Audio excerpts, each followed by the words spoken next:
സഹൃദരെ നമസ്കാരം. Match 31 SRH vs DC first innings കഴിഞ്ഞിരിക്കുകയാണ്.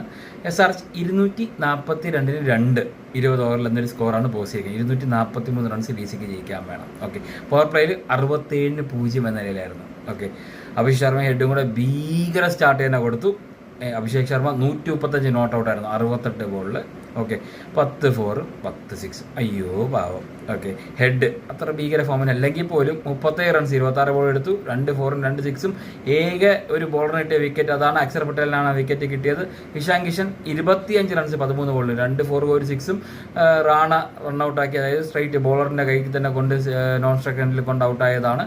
Klaasen തിരിച്ചു വന്നു 37 നോട്ട് ഔട്ട് 13 ബോളിൽ 3 4 3 6. ഓക്കെ, പറയത്തക്ക ബോളിംഗ് പെർഫോമൻസ് ഒന്നും ഇല്ല. അക്സറിന്റെ 23-1 2 ഓവർ, അതാണ് ഒരു വിക്കറ്റ്. പിന്നെ അതുപോലെ നേരത്തെ പറഞ്ഞ റണ്ണൌട്ട്. പിന്നെ പറയത്തക്ക ഒരു സാധനം എന്ന് പറഞ്ഞാൽ 19ാമത്തെ ഓവർ നടരാജന്റെ ഓവറിൽ ഇത്രയും ഭീകര സ്കോറിംഗ് പോയിക്കൊണ്ടിരുന്ന കളിയിൽ 6 റണ്ണ് മാത്രമേ നടരാജൻ കൊടുത്തുള്ളൂ എന്നുള്ളതാണ് ഒരു പറയത്തക്ക സാധനം.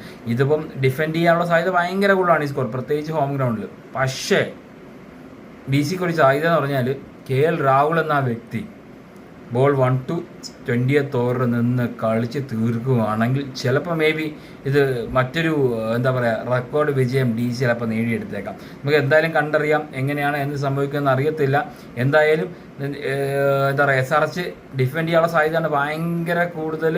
നമുക്ക് ബാക്കി നോക്കാം എങ്ങനെയാണെന്ന് സെക്കൻഡ് ഇന്നിംഗ്സ് കാണാം. ബൈ.